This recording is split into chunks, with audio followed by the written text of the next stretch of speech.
Então, pessoal, eu estou gravando o segundo vídeo aqui, porque o primeiro que eu gravei não ficou bom. Inclusive o fundo musical atrapalhou o áudio, né? Então, é o seguinte, eu vou contar a história novamente que eu contei no outro vídeo.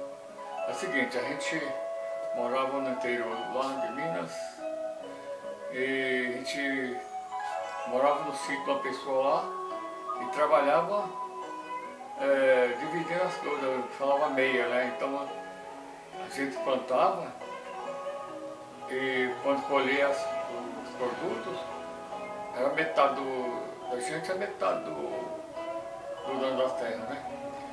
Mas isso aí, com o passar de tempo, foi chovendo menos, ele fazia só para comer mesmo, não sobrava nada, nem roupa de jeito a gente tinha. A vida era muito difícil e todo mundo trabalhava, inclusive eu, com 7 anos, já cuidava dos animais lá, sabe? Então, aí chegou um tempo que chovia pouco, não estava dando nem para colher nada, sabe? Aí meu pai decidiu ir para a cidade, a gente era em 10 irmãos, né? Aí chegou na cidade, ele, com aquele dinheirinho que ele vendeu os animais, ele alugou uma casa, né?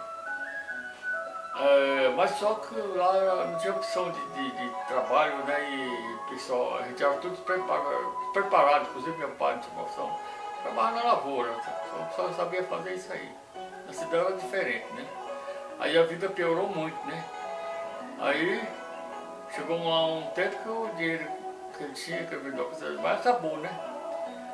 Aí a minha mãe, que era uma pessoa doente, também faleceu, né? Aí o que fizeram? Eu, meu pai e os mais velhos vazaram, né? Se mandaram. Aí eu fiquei na casa com 3 irmãos, inclusive o menor, pequenininho, tinha 3 anos de idade. Aí logo chegou o dono da casa, escorraçou a gente lá e ficou com os móveis que tinha lá, não deixou levar nada, não pegar nada. A única coisa que a gente pegou foi umas panelas velhas, uns talheres, né?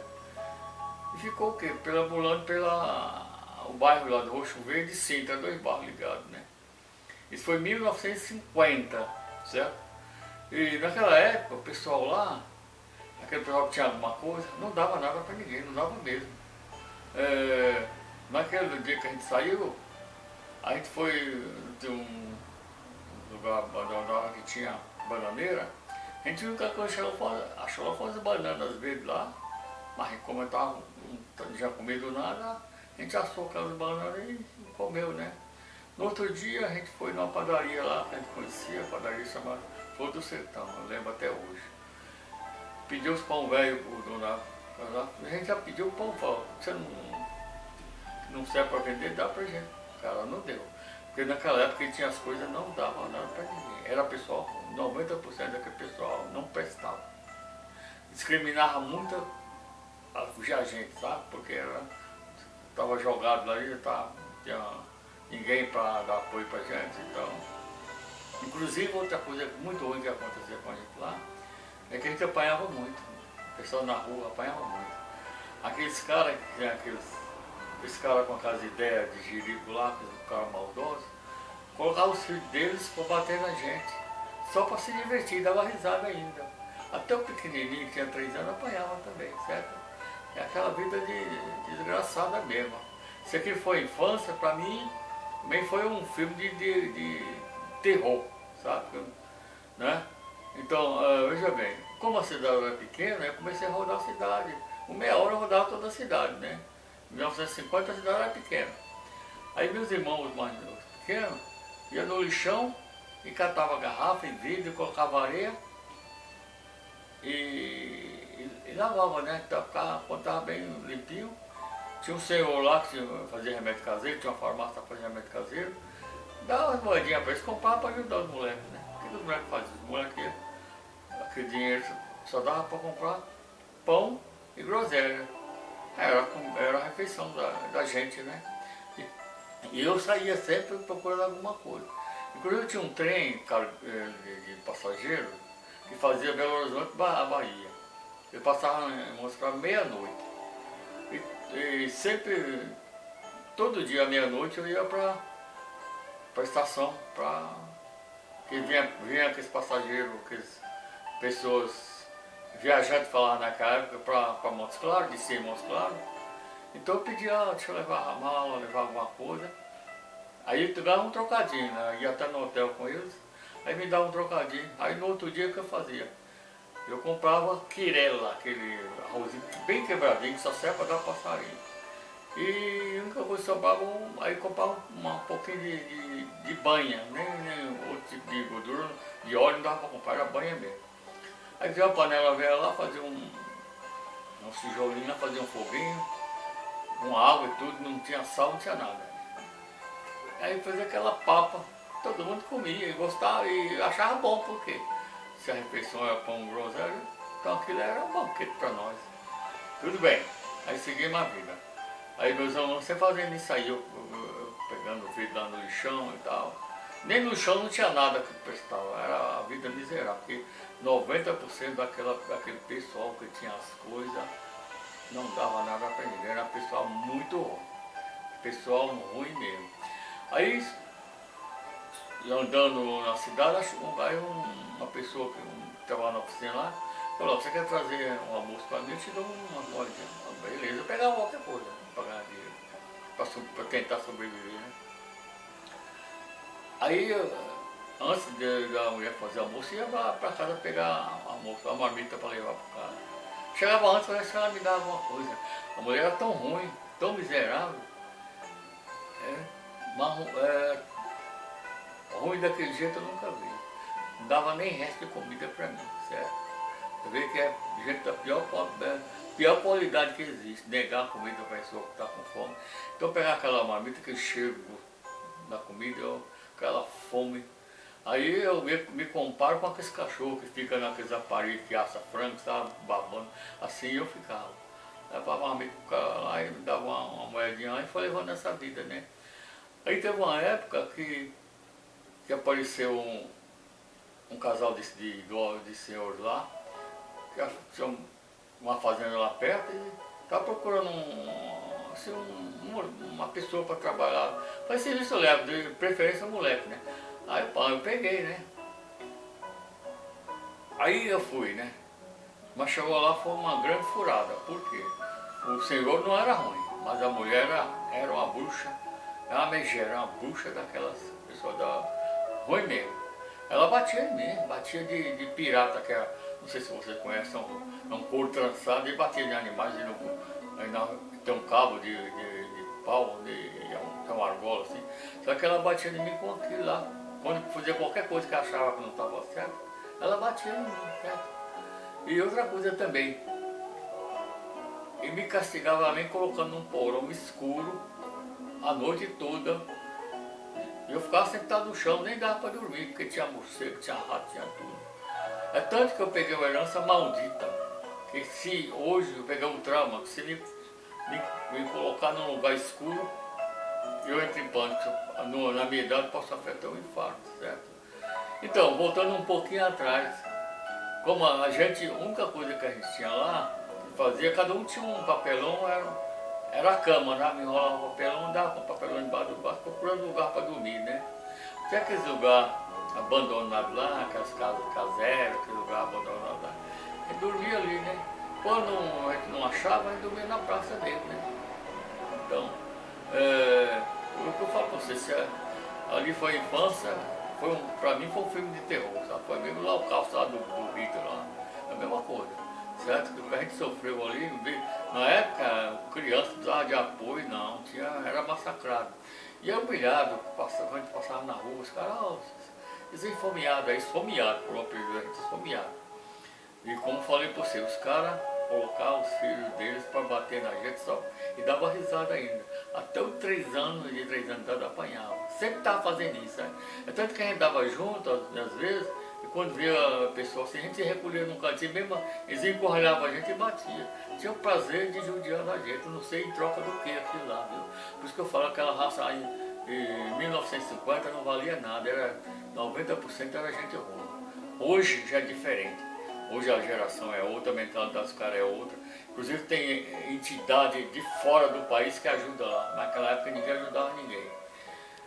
Então, aí, voltando à vida da fazenda lá, A única coisa que era boa, a comida, porque tinha café, tinha almoço, tinha comida boa. Mas o resto, eu fazia serviço de adulto. Tinha que enfrentar mesmo. Aí, como a vida estava tão difícil, eu estava apanhando direto, estava sendo muito judiado, eu tentei fugir uma vez. Aí o capataz me pegou, né? E aí a mulher me deu uma surra, né? Aí eu dei um tempo, falei, não dá para mim fugir. Aí, uma época lá, a mulher ficou doente, né? Levaram ela para a cidade para fazer tratamento, e eu aproveitei e fugi, né? Era bem longe da cidade, a fazenda lá. Talvez dava uns 40 quilômetros ou mais. Eu sei que eu saí, andei o dia inteiro a pé. Aí quando escureceu, eu subi numa árvore, né? Era na beira de uma estrada, né? Aí no dia passou um caminhão que levava leite para Moscou, eu peguei a carona. Aí voltei para aquela vida de desgraça mesmo, aquela vida miserável lá, sabe? Aquela vida de horror lá. Aí teve uma época que tinha um rapaz que trabalhava na usina do Matarazzo, lá em um lugar chamado Engenheiro de Olabella, uma usina que fazia açúcar e álcool, né? Ele sempre vendo a gente naquela vida lá, aí ele falou para mim, olha, eu posso te ajudar se você quiser ir para lá você vai cortar cana. Você vai não sei como vai ser lá. Aí eu falei, não, eu topo, vou pegar qualquer coisa para tentar sobreviver, né? Aí cheguei lá, eu morava num rancho, né? As camas eram giral, não sei se vocês conhecem, fazer um negócio de madeira, as camas de madeira, assim, pau do mato, eu colocava uma esteira. Era duro pra caramba, mas estava melhor do que a vida que eu levava lá. Pelo menos eu comia tinha uma comida, o encarregado fazia comida lá, para os boia fria lá pra gente. Não era grandes coisas, mas era comida, né? Já era alguma coisa, né? Então a gente chegava à produção, né? E eu, talvez uns 13 anos, para 14 por aí, ou mais, um pouco. Eu perdi a noção da minha idade, né? Aí trabalhava que nem adulto mesmo, né? Eu cortava cana pra caramba. Aí comecei a ganhar um dinheirinho, ajudei meus irmãos, já meus irmãos lá, já ajudei. E comprava roupinha para ele, comprava umas coisas para comer lá e tal. Aí nesse meio tempo, uma pessoa me arrumou para trabalhar dentro da fábrica, né? Aí como eu não tinha documento nenhum, aí esse mesmo rapaz que me ajudou, me levou na cidade chamada Bocaiúva, me tirou certidão de nascimento que eu não tinha, tirou minha carteira profissional, aí vim trabalhar na fábrica, né? Só que eu vim caçar sapato praticamente com 18 anos. Aí não podia trabalhar descalço, ele mesmo arrumou uma botina na viagem, aí fui trabalhar na fábrica. Lá, trabalho ajudante geral, fazia tudo lá dentro da fábrica. Aí eu conheci um soldador, um cara muito gente fina, que lá encontrei gente boa. O cara me arrumou para o trabalho de ajudante dele. Aí eu aprendi a soldar. Então, surgiu a oportunidade, eu sempre falo em São Paulo. Aí surgiu a oportunidade de ver São Paulo e eu vim. Eu trabalhei 9 anos na Matarazzo lá em Engenheiro de Olabella. Mas naquela época não tem indenização não. Saí sem nada, só a cidade, baixo na carteira e para São Paulo. Cheguei aqui em 69. Aqui era muito bom para emprego, assim, a mão de obra era escassa. Você podia escolher, tinha tanta oportunidade. Eu passei andando assim, eu vi uma placa para ser soldador. Aí eu entrei, né? Aí fiz o teste primeiro, né? Aí fiz um teste muito bom, que era muito bom soldador, eu aprendi bem, né? O cara era bom, me ensinou tudo direitinho. E eu tinha que vencer na vida, né? Eu tinha que lutar mesmo para sobreviver, para vencer na vida, né? E fiz um teste muito bom lá, mas na hora de fazer a ficha, cadê? Eu não sabia ler nem escrever. Só sabia desenhar meu nome, mas nem sabia, não conhecia nem a letra, desenhar meu nome. Eu aprendi a desenhar meu nome assim, sabe? Aí falei, não sei escrever, não sei ler não. Aí como eu tinha feito um teste muito bom, ele mandou um funcionário do escritório preencher a ficha para mim e eu só desenhei meu nome. Trabalhei nessa firma 10 anos. 10 anos. Construí essa casa aqui, certo? E como eu não sabia ler, eu pegava o ônibus que ia para a fábrica, e passava perto da fábrica lá, pela cor, até inclusive eu lembro até hoje, um ônibus verde, era uma cor verde, sabe? Se passasse de outra cor, acho que eu perdi, eu ia para outro lugar, sabe? Me perdia. Aí quando foi em 74, eu entrei no Mobral, na época tinha um Mobral, que equivalia à quarta série. Aí eu fiz um Mobral, eu peguei, escrever um pouco, né?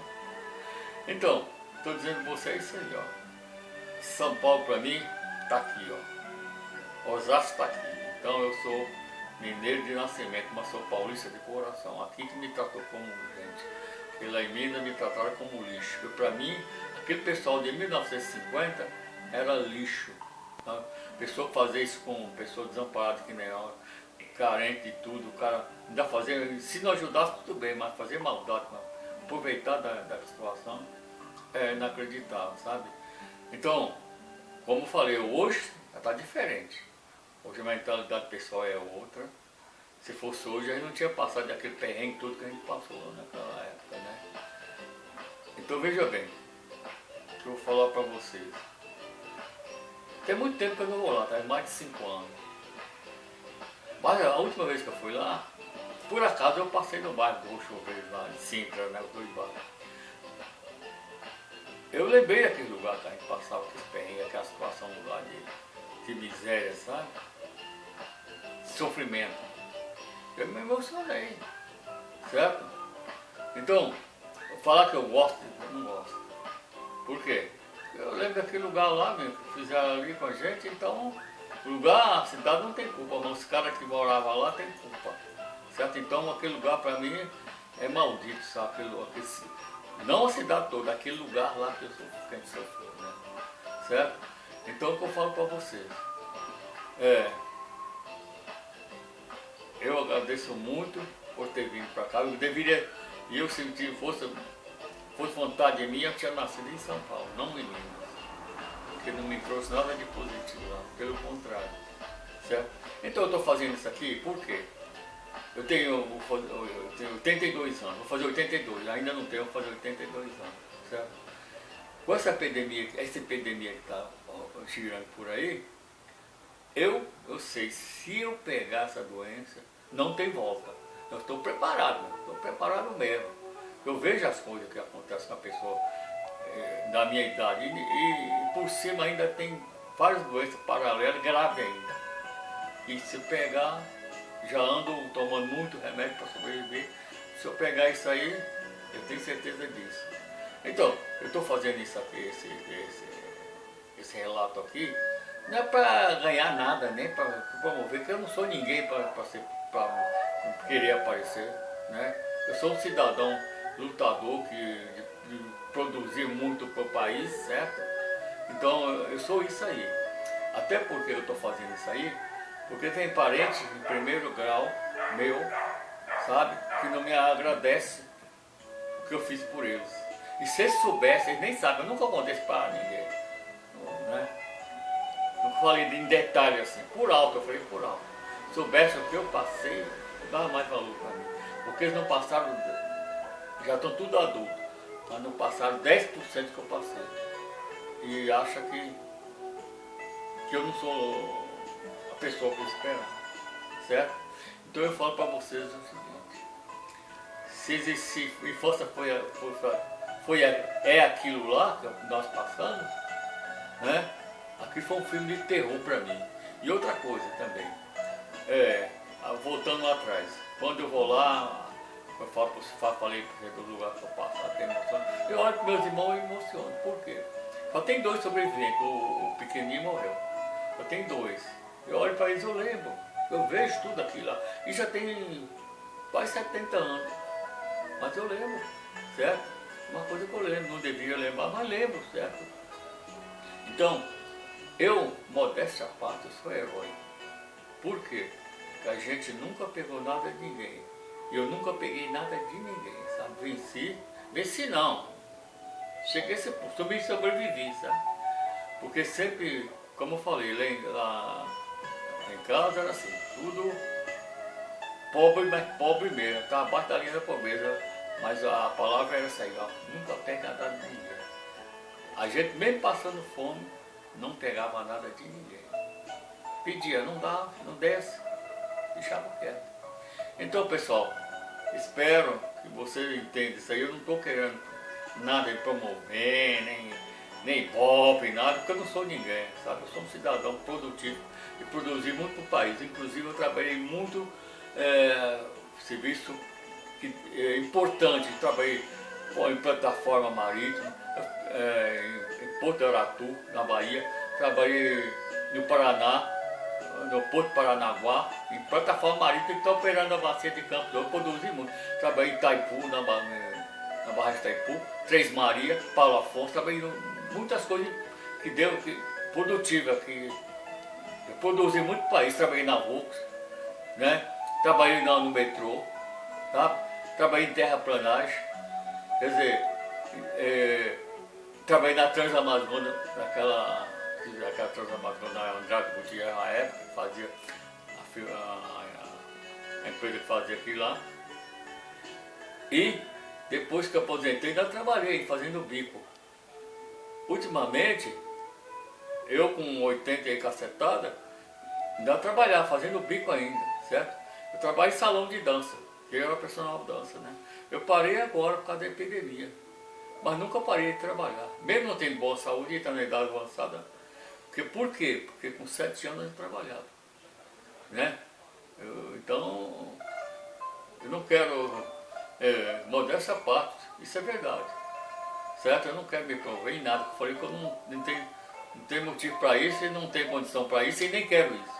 Eu estou falando isso aqui, como eu falei, para servir para pessoas que acham que eu não fiz nada por elas, certo? Agora, quem quiser entender, achar que eu tenho razão, eu agradeço. Entendeu? De qualquer maneira, eu agradeço quem assistiu. Beleza?